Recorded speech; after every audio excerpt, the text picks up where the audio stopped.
2.5 साल पर घमासान। 12 जून से बीजेपी का अभियान, कांग्रेस भी चलाएगी मुहिम। उपलब्धियां बनाम नाकामियां।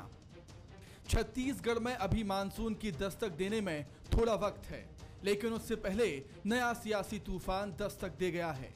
दरअसल राज्य की भूपेश बघेल सरकार 17 जून को अपने कार्यकाल के 2.5 साल पूरा कर रही है।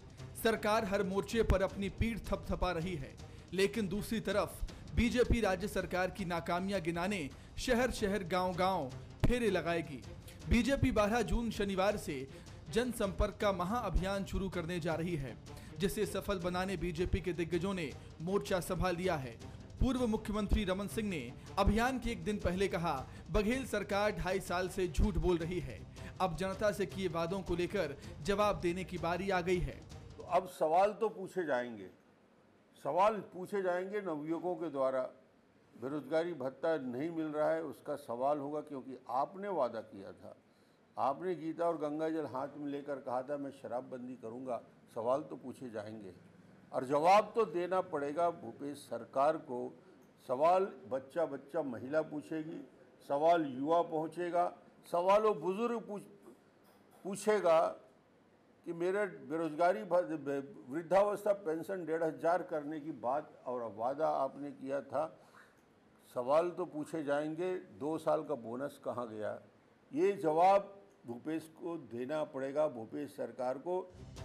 वहीं कांग्रेस का कहना है कि बीजेपी जब सवाल करने जाएगी तो जनता सबसे पहले उससे ही सवाल करेगी कि आखिर 15 वर्षों में जनता के साथ, किसानों के साथ किए वादे क्यों बीजेपी ने पूरे नहीं किए।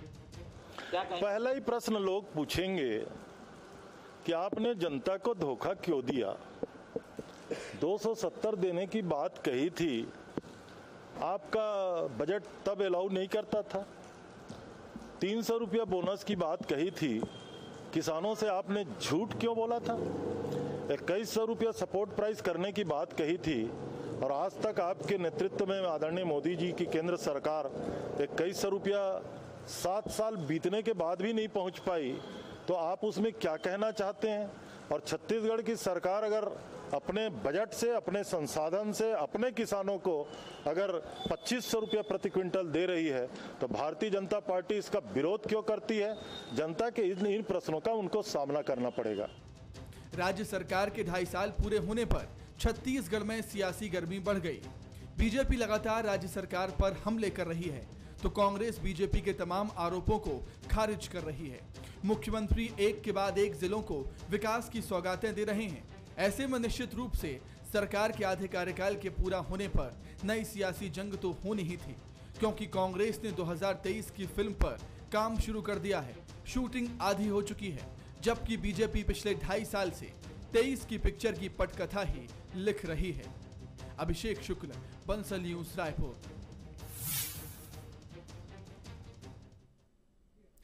नमस्कार, मैं हूं विकास द्विवेदी और हमारा आज का मुद्दा है उपलब्धियां बनाम नाकामियां।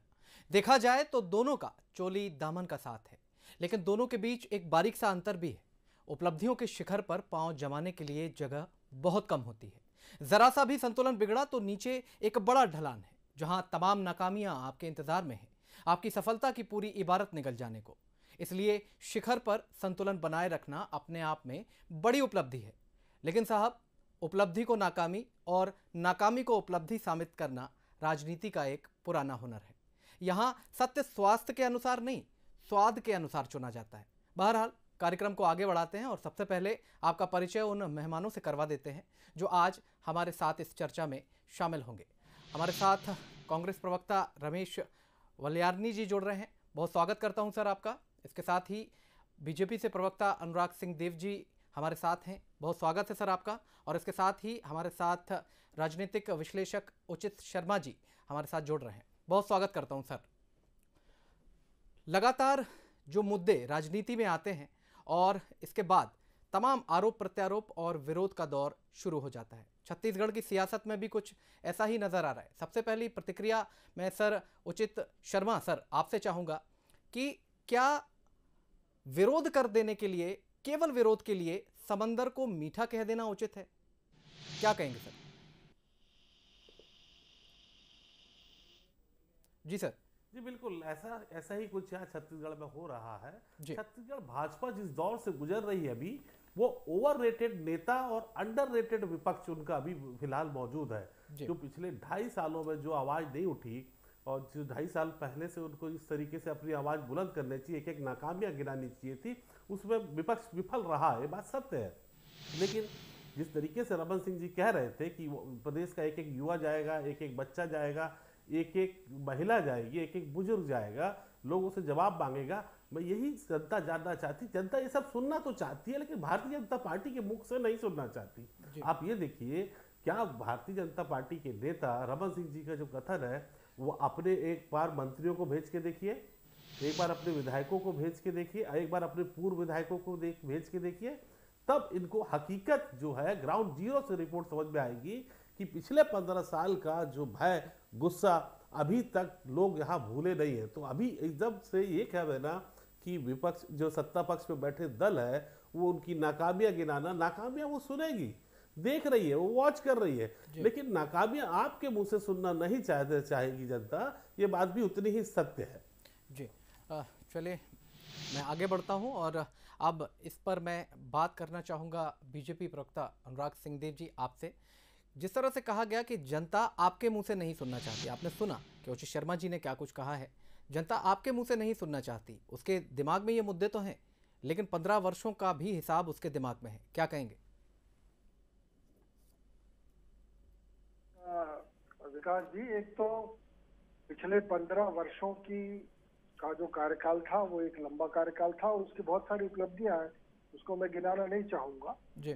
लेकिन मैं एक बात जरूर कहना चाहता हूं कि जनता विपक्ष के मुंह से ही सत्ता की नाकामियां सुनना चाहती है। यही लोकतंत्र की विशेषता है और ये सदैव से होता आया है कि विपक्ष ही विरोध करता है, विपक्ष ही अपनी बात रखता है। और इस बार 2.5 साल के बाद जब बीजेपी ग्राउंड जीरो पर जाएगी तो हमने एक प्लानिंग के साथ हम जा रहे हैं। हम कांग्रेस का घोषणा पत्र लेके जा रहे हैं कि कौन कौन सी वादे किए गए थे और कौन कौन से पूरे हुए, वो कितने पूरे हुए, आंशिक पूरे हुए, टर्म्स एंड कंडीशन लागू था, क्या क्या बातें थी, ये सारी चीजें हम 1 to 1 पूछेंगे। दूसरा कि यदि मैं 2.5 साल की कांग्रेस की बात करूं तो मैं 2.5 साल में ये कह सकता हूं कि सरकार ने 38 लाख हेक्टेयर जो रकबा था धान का उसको घटा के 27 लाख हेक्टेयर में ले आया और अब उसको और उसमें नई योजना लाके उसमें पेड़ लगाने का सपना दिखा के और इस प्रकार के मृग मरीचिका बनाकर उसको और 8 लाख हेक्टेयर घटाने के, यानी आप इन्हीं तमाम आरोपों के साथ मैदान में जाने वाले हैं सर? अनेकों आरोप है, अनेकों आरोप है। ये चलिए ठीक बात है, 2500 में धान खरीद रही है, ठीक बात है सर, और 1100-1200 में बेच रही है, ठीक बात है सर। ये भी हम पूछेंगे, मैं लौटूंगा आपके पास, चीजें पूछेंगे। ठीक बात है सर। सर ठीक बात है, हम आगे बढ़ते हैं इस कार्यक्रम में। रमेश जी, जो कुछ कहा गया वो आपने सुना है, जिस तरह से बीजेपी मैदान में जाने वाली है, क्या कुछ स्ट्रेटेजी है कांग्रेस के पास? देखिए, भारतीय जनता पार्टी की जो स्थिति छत्तीसगढ़ में है जी, न उनके पास जनता के पास जाने का उनके साहस है, न वो अपने कार्यकर्ताओं के पास जाने का साहस कर पा रहे। और उसके पीछे विकास के मूल कारण ये है कि जब इनकी पराजय हो गई तो ठीकरा इन्होंने फोड़ा कि कार्यकर्ताओं ने मेहनत की इसलिए हार गए। तो कार्यकर्ता इससे तो बहुत वैसे नाराज बैठे हैं कि जब जीतते हो तो सिरे अपने ले देते हो, हारते हो तो ठीकरा कार्यकर्ताओं में सौंप देते हो। तो जनता के बीच इनकी कोई आवाज नहीं, इनके अपने पहले घर को संभाल दे। विपक्ष का काम है सवाल खड़ा करना, उसमें लोकतंत्र की अनिवार्यता है। लेकिन अनुराग जी जिस किसान और खेती की बात कर रहे थे, मैं उनको बता दूं विकास जी, इन्होंने लगातार 15 साल तक किसानों को छलने का काम किया, लगातार। इनके घोषणा पत्र में 2100 रुपए का वादा था, कभी 2100 रुपए के लिए चुटकी तक नहीं लिख पाए अपने प्रधानमंत्री जी को। और जो बोनस देने की बात की, बोनस नहीं दिया। जबकि भूपेश बघेल सरकार की एक सबसे बड़ी उपलब्धि ये है, जो कहा सो किया, जो कहा वो करके दिखाया। और दुर्भाग्य इस प्रदेश का ये है कि हम 25 रुपए दे रहे हैं तो मोदी सरकार के मंत्री बोलते हैं कि आप यदि समर्थन मूल्य से ज्यादा कीमत पर देंगे तो हम आपका चावल नहीं खरीदेंगे। और छत्तीसगढ़ के भारतीय जनता पार्टी नेता जो पूर्व मुख्यमंत्री अभी बड़ी जोरों से बात कर रहे थे, इनमें एकदम साहस नहीं हुआ कि दिल्ली सरकार को बोले कि आप किसानों के को यदि आमदनी ज्यादा हो रही है तो उनके पेट में लात क्यों मार रहे हैं। तो सर आपकी डिफेंस स्ट्रेटेजी क्या होगी सर? कांग्रेस की डिफेंस स्ट्रेटेजी क्या होगी, जबकि बीजेपी मैदान में जाने वाली है, और बीजेपी कैसे अपनी बात रखती है ये आप सभी भलीभांति जानते हैं। विकास जी, छत्तीसगढ़ की जनता को पता है कि मुख्यमंत्री भूपेश बघेल जी ने अपने घोषणा पत्र में जो वायदे किए थे 60% वायदे पूरा किए हैं। और सबसे बड़ी चीज आपको बता दूं कि कोरोना काल के बावजूद भी यहाँ कृषि का अच्छा उत्पादन हुआ, और छत्तीसगढ़ ने एक देश के सामने एक मॉडल रखा है कि हमने किसान के हाथ में पैसा दिया, किसान के हाथ में राजीव न्याय योजना के माध्यम से उनको पैसे दिए, तो वही पैसा बाजार में लौट कर आया और छत्तीसगढ़ का व्यापार उद्योग फला फूला। यानी देश की आर्थिक मंदी के दौर में जब विभिन्न राज्य संकट में थे, वहां छत्तीसगढ़ एक अकेला ऐसा राज्य था जिसने आर्थिक मजबूती के साथ अपने को पेश किया है। बिल्कुल ठीक। तो हमारे लिए इनकी कोई चुनौती नहीं है, ये जाए, ये अपनी बात कहेंगे, हम अपनी उपलब्धियां बताएंगे, अंततः फैसला जनता करेगी और जनता हमारे साथ। बिल्कुल ठीक बात है, बिल्कुल ठीक बात है। मैं ये जो आपने कुछ कहा है वो बिल्कुल सही बात है, और जिस तरह से हम देखते हैं कि कोई भी सरकार ऐसी नहीं होती जिसने काम ना किया हो, क्योंकि अगर हम पुराने इतिहास में अपने लौट करके जाएं तो हम तंबुओं में बैठे हुए थे, और उसके बाद हमने आज तक का यहाँ का सफ़र तय किया। बीजेपी की बात हो या कांग्रेस की बात हो, दोनों दलों ने लगातार सरकारें भी बनाई और निश्चित तौर पर काम भी किया, और उसी का असर है कि आज हम यहाँ 2021 में खुद को खड़ा हुआ पाते हैं। उचित सर, जिस तरह से ये पूरा विश्लेषण किया जाता है, हर एक दूसरे पर आरोप प्रत्यारोप का दौर लगातार जारी रहता है। सच स्वादानुसार क्यों चुना जा रहा है, स्वास्थ्यानुसार क्यों नहीं चुना जा रहा? क्यों उस बात पर बात नहीं की जाती जिससे कि हल निकलने वाला हो? क्या कहेंगे सर?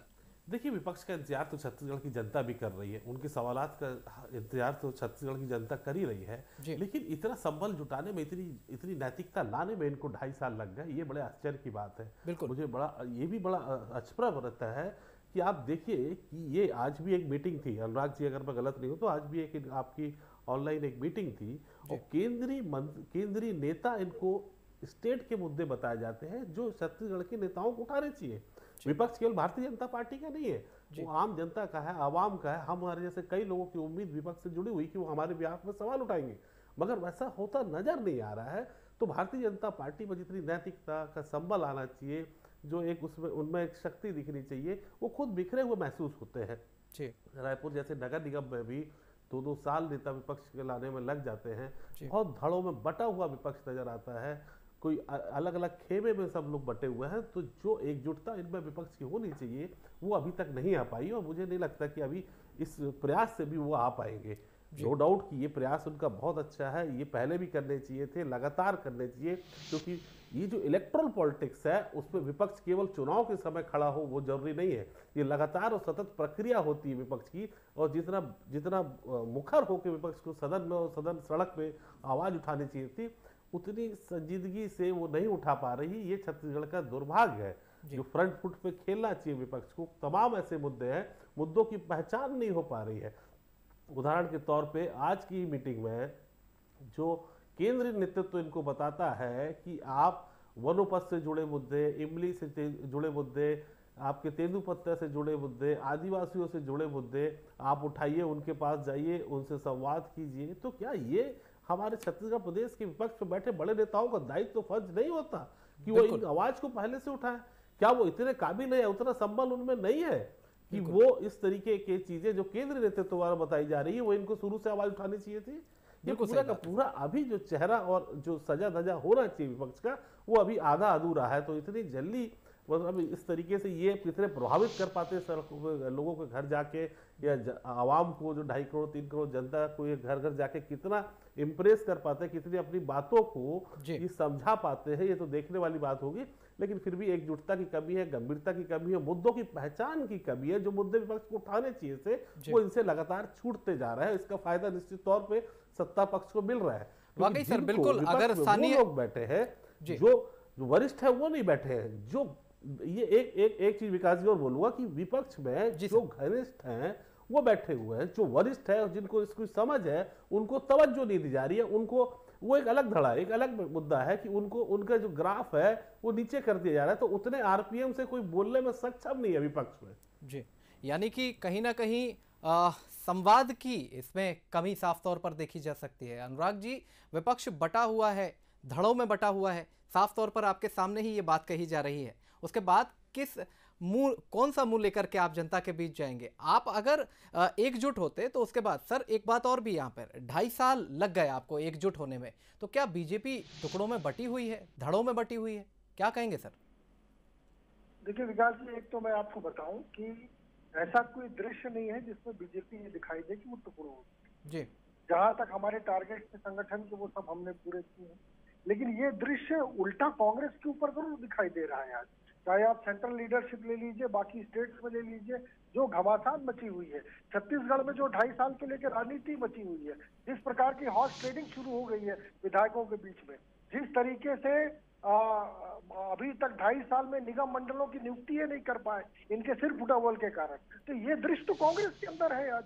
भारतीय जनता पार्टी तो अपने संगठन के जितने टारगेट्स थे उसको पूरा करते हुए आगे बढ़ रहा है। ये बात सच है कि अभी कोविड की परिस्थितियां हैं, इसमें कुछ लिमिटेशन है हमारी, उसको हम पालन भी करेंगे, बिल्कुल करना चाहिए सर, आगे बढ़ेंगे। बिल्कुल। मैं आपको एक बात विकास जी बताना चाहता हूँ कि भारतीय जनता पार्टी के पास आज मुद्दों की भरमार है, चाहे किसी भी फील्ड की मुद्दा हो, चाहे तेंदुपत्ता हो, चाहे सॉल्ट सीड हो, चाहे सिरगेल में आदिवासियों के ऊपर गोली चलाने का मामला हो सरकार का, धान का मामला हो, बिजली कटौती का मामला हो, अनेकों मुद्दे, भ्रष्टाचार, रेत उत्खनन, शराब माफिया, मैं इतने सारे गिना दूंगा अभी और डिटेल गिना सकता हूं सर। बिल्कुल सही बात है, आपने जो जो मुद्दे गिनाए हैं बिल्कुल सही बात है आपकी सर। लेकिन मेरा एक छोटा सा सवाल यहाँ पर आपसे है कि एक तो पहली बात ये कि बेरोजगारी भत्ते की अक्सर बात होती है, तो सर हम भत्ते के लिए बात करेंगे, हम रोजगार पे बात क्यों नहीं करते?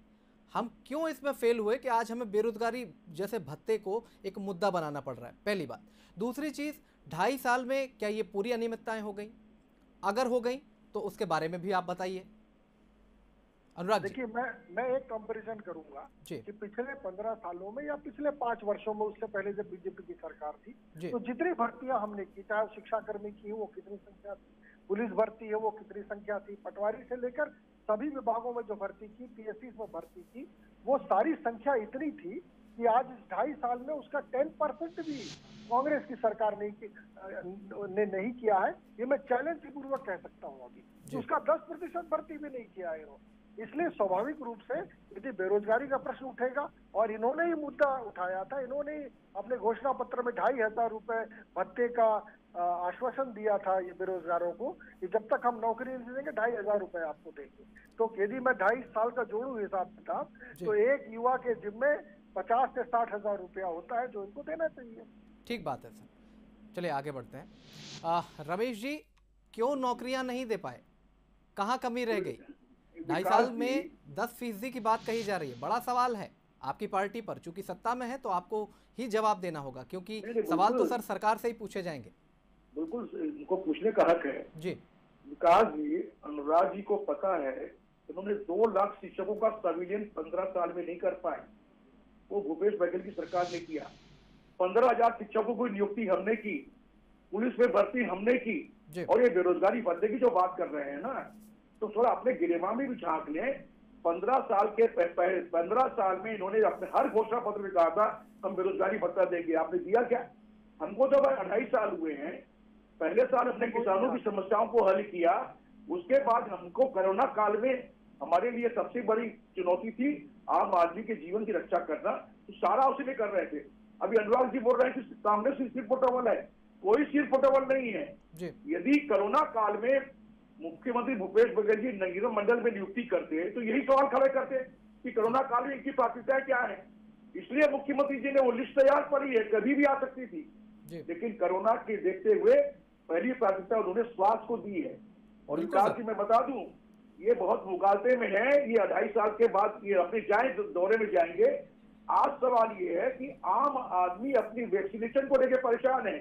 जो केंद्र सरकार ने जो वैक्सीन नीति में जो घालमेल किया है और विलंब किया है, जिसके कारण लाखों लोग मौत के आंसू समा गए, आज भी स्थिति ऐसी है कि वैक्सीन मिलेगी कि नहीं मिलेगी, वो सवाल खड़े हो रहा है। लोग ये पूछ रहे हैं कि मोदी जी ने कहा था कि हम 2 करोड़ लोगों को रोजगार देंगे, लेकिन 2 करोड़ लोगों को रोजगार तो मिला नहीं प्रति हर साल में, उल्टा 7 साल में ये कोरोना काल के बाद लोग और बेरोजगार हो गए। इन्होंने कहा था कि हम किसानों की आमदनी दुगनी कर देंगे, छत्तीसगढ़ सबसे बड़ा धान का कटोरा है जी। सर अब तो आपको मौका मिला है, आप दुगनी कर दीजिएगा सर। हम तो कर ही रहे हैं, बिल्कुल हमने सर। तो 2500 किया, विकास भी हमने किया, क्योंकि सर आज युवाओं को इसी की सबसे ज्यादा जरूरत है सर। और युवाओं के रोजगार की जहां तक बात है जी, विकास जी मैं बता दूं कि आदिवासी इलाकों में जो वनोपज थी, ये 3 या 4 वनोपज समर्थन मूल्य पे खरीदते थे, हमने अभी उसमें संख्या बढ़ाकर 20-25 कर दी है। तेंदुपत्ता तोड़ाई को हमने कीमतों तोड़ाई की दरें सर हम उम्मीद करते हैं जिस प्रोसेसिंग यूनिट बढ़ा दी हमने जी सर, हम उम्मीद करते हैं कि जिस तरह से जनता ने यहाँ पर भरोसा जताया है, आप निश्चित तौर पर उस जनता के भरोसे पर खरे उतरेंगे सर। फिलहाल उचित जी, मेरा एक छोटा सा सवाल है, जिस तरह से दोनों दलों के बीच राजनीतिक प्रतिबद्धता लगातार देखने को मिल रही है, संघर्ष एक देखने को मिल रहा है, हर दिन छत्तीसगढ़ की सियासत में एक नया मुद्दा निकल करके आ रहा है, तो क्या ये 23 की जमीन की तैयारी मानी जाए दोनों दलों की ओर से? और अगर मानी जाए तो फिर क्या कहेंगे, कौन आगे बढ़ता हुआ नजर आ रहा है?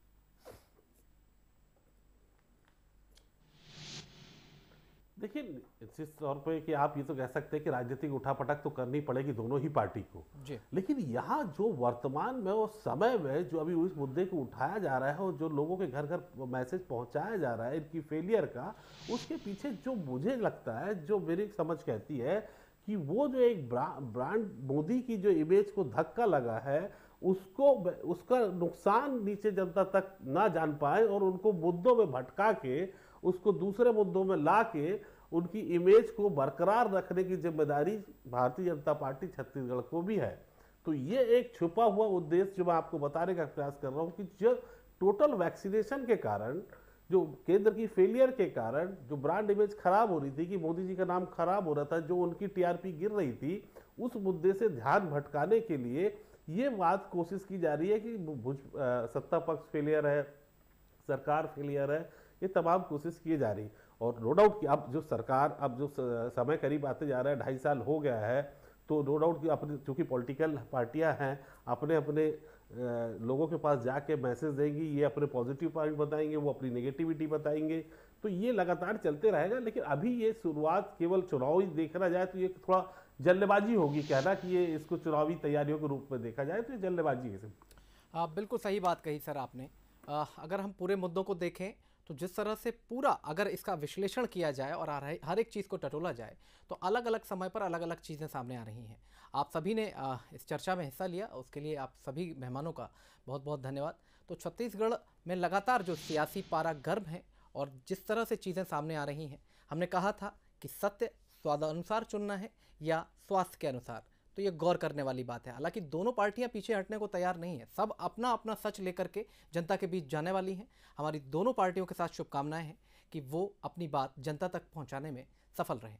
फिलहाल इस डिबेट में इतना ही। आगे देखिए प्राइम टाइम 9 बजे।